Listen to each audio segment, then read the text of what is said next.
Hi and welcome back. My name is Emily, and in this video I will be sharing a new project using the shadow box card from Laurie Whitlock by iCrafter. And when I saw this, I just love it. It's so easy to create a shadow card when you have dies like this.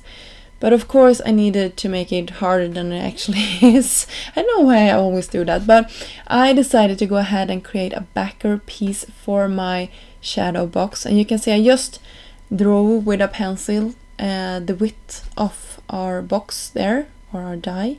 And then I just scored it at the same amount as the other piece was scored. So I got the backer piece without the center cut out circle, if that makes sense. And then you can start and assemble this as it was supposed to be assembled after you've done that little trick.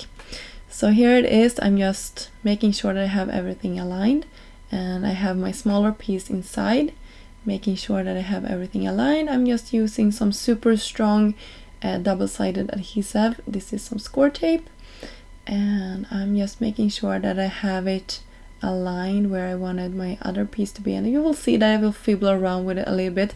This was the first time ever I created it with this type of die, so I was just playing along as I went. I believe if I would do this once more, it will go so much easier because I learned a lot when I did this. It wasn't hard to put together, it was just me needing to be more like precise with what I did. And then I went ahead and cut all of the beautiful flowers that comes in this die set as well, and I used some of my favorite colors of cardstock. And now I will just play around for a second here and just figuring out how I would like these to be assembled. And I had my tools out if I'd like to bend the flower petals and do stuff like that, but for this I decided actually to just go with it as it was.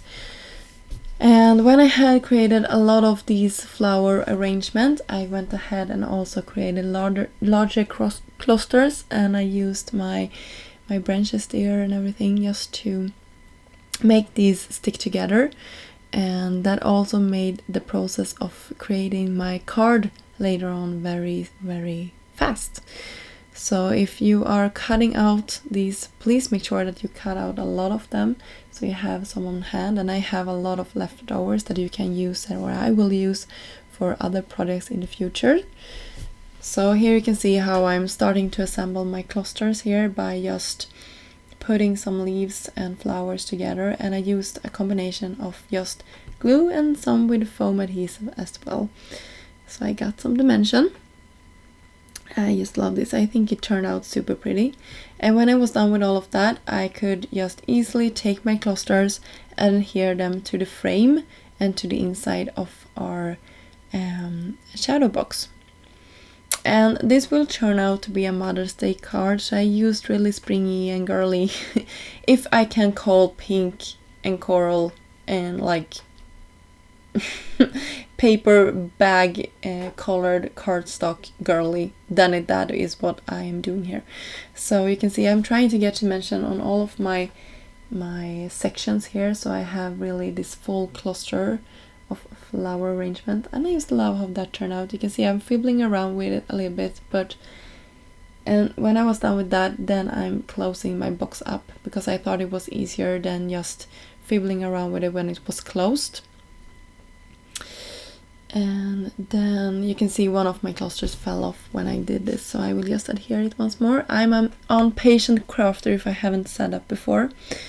So off camera I cut out this beautiful bird that also comes in the set, and I will have that reaching over my centerpiece here. And of course I couldn't leave it as is, I wanted it to be in gold.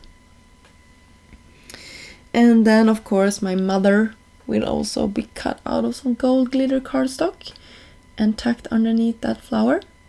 And that pretty much finished off this project. And you can see here that I have a lot of leftovers, and I didn't want those to go to waste, so I created a second project here, and I will create some dimension as well for this one.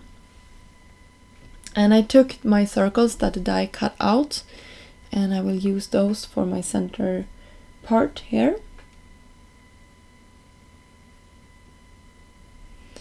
So here you can see I'm just fiddling around with how I want everything to be aligned on my card. And when I'm pleased with how everything looks, you will actually see that I will be switching out that cluster in the bottom in a second here. I wanted something more bright, and then I'm just adhering this to my background, and this is straight down to an A2 sized card base. And then I'm just gluing and tucking, and you can see how fast that was. I also cut out the bird a couple of more times out of that gold glitter cardstock, so I have the swirls and I can tuck them into my cluster here as well. And I thought I was gonna spell out spring, but I couldn't figure out how I wanted them to be aligned, so I will actually switch that out and do mom instead.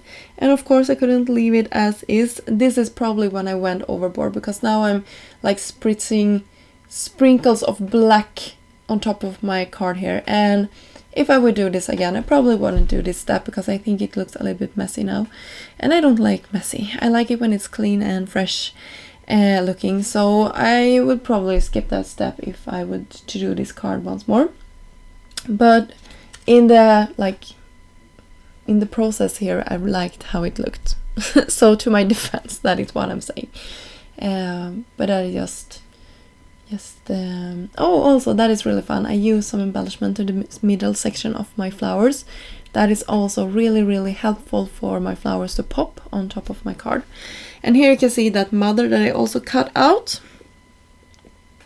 And this time I did it in black satin cardstock. Some more embellishments because you cannot go wrong with that. And of course I had some helping hands here. I don't know if you can see them, but Felicia was here helping me. And here you can see our two products that we created side by side. And I just love how this turned out. And I have a lot of extra pieces that I can create another card with if I like, or I can save for something totally different. We'll see.